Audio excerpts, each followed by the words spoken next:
All right, I'm gonna show you on these Kohlers. It's actually a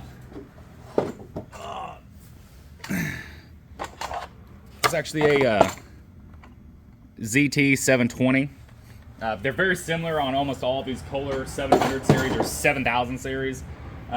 Their valve specs are a little bit different from here to here. On a lot of them, they're going to tell you to anywhere from 04 to 05, or they're going to want you from 4 to 6, just depending. A lot of times your exhaust is going to be the larger number and your intake is going to be the smaller number. So what you want to do basically is get it to top dead center, and I'll show you that exactly how to do it right now. The easiest way to get it to top dead center is you're going to take your flywheel here. I already have it on top dead center, but I'm going to show you. Take your flywheel. As you spin the flywheel over, you'll notice that your exhaust valve starts to open, and what it basically is doing is allowing all the burnt off fumes out of the engine. As you keep turning it over, you'll then have your intake to allow fresh air, and when the intake comes back up and you have the fresh air, now you have a closed cylinder, and that piston's coming up to the top to create the compression. And then once it gets to the top, you will have a spark. So if you keep turning it over, like so, when this ignition coil and this magnet meet, what happens is that it gives you the spark for your cylinder. And if you go ahead and get it like that, that is top dead center, because you've got the bang with fresh air, and then as you turn it over, your exhaust valve will open back up and let all the burnt off fumes out. All right. But the first step is to go ahead and break free your locking wall. Actually, you know what? It was rattling. Let me show you real quick. So on this one in particular, I want you to actually be at 05 for both of them. So if you go in here, you'll notice that's really tight. It's really, I can't even hardly get it in there. Then you have your exhaust down here. Yet again, that one's also tight. So both of these valves are extremely tight. Which is kind of surprising. I figured they're going to be loose. But go ahead and get started.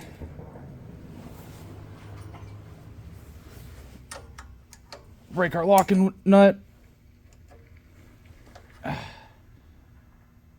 right, once you have your locking nut broken free, then you can actually adjust your valve here with your actual Torx.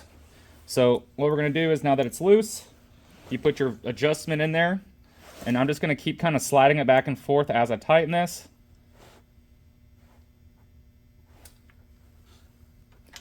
Need to make it a little bit more loose. Okay. So now I'm going to slide it back and forth as I tighten it. This dang thing is going to annoy the crap out of me. All right.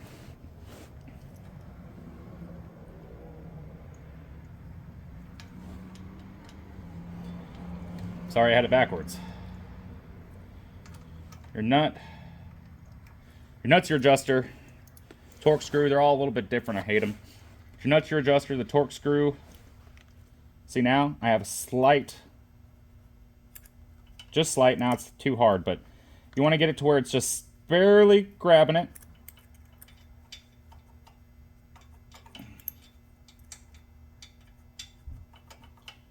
Right about there, and then what we're going to do is we're going to go ahead and just get it hand tight. We're going to check it. Slight rub, which is good. Next thing to do is to tighten it. So what we want to do is try to get our adjuster not to move while we're tightening our locker nut.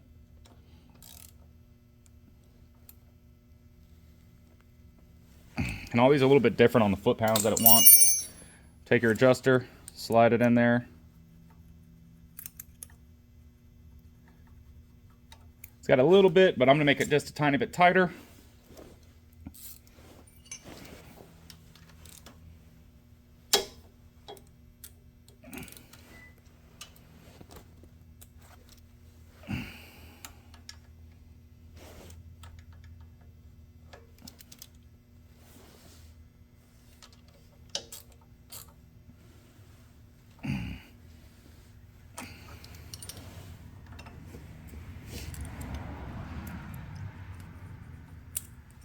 There we go. That one's done. We'll move on to our exhaust valve. go ahead and break your locking.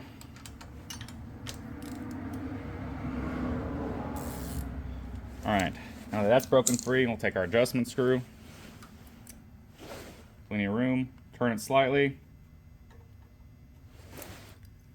So you get that drag.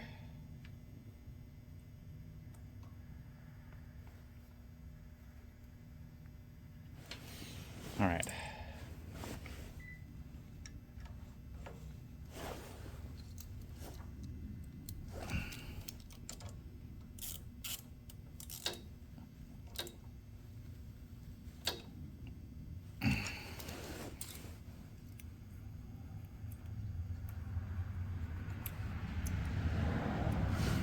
All right. Another good way to check them once you do that is to go up to the next size up. So go, instead of going to a 5 to a 6, go to a 7. Your 7 should not fit in there. And as you can see, it fits in the exhaust and it fits in the intake. So we're going to need to tighten up both of those a little bit more.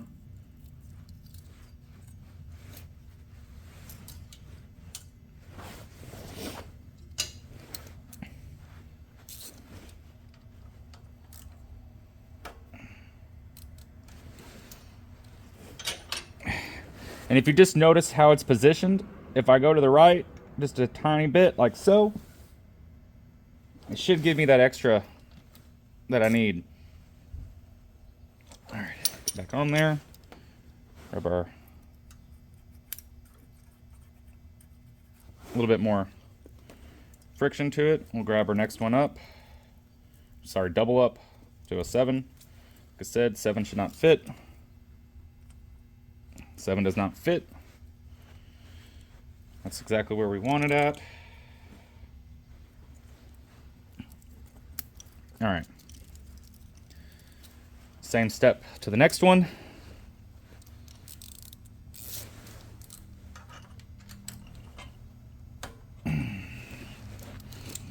pop it loose.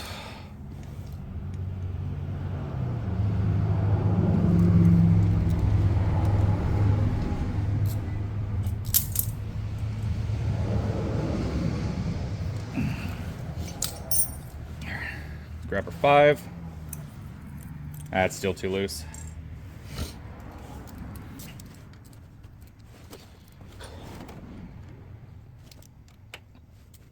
I bet you $1. I overdid it. It's gonna be too tight. I owe you $1. It's still too loose. That's what these valves can kind of annoying.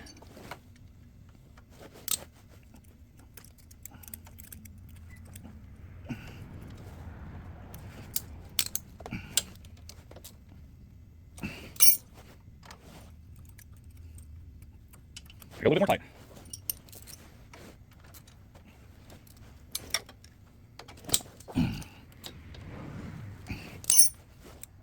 Alright, that's too tight. We gotta be like Goldilocks here.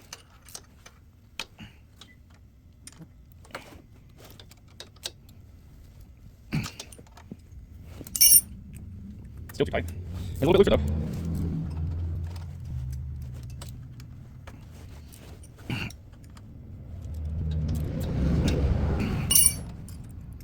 Still too tight.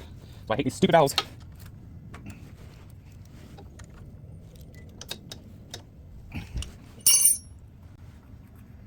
That feels pretty good. 7. It's really hard to get the 7 in there, but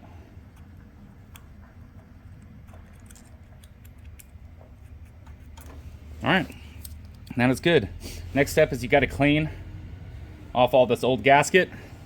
From that, an overhead valve, put a new fresh gasket on there, get it hand tight, let it sit for about 30 minutes, then actually torque it down to spec. After that, you gotta let it cure for 24 to 36 hours, depending on your weather. Like right now it's cold, so you're gonna have to let it go a little bit longer, but that's the simplest way to be able to adjust your valves on any really Kohler series engine.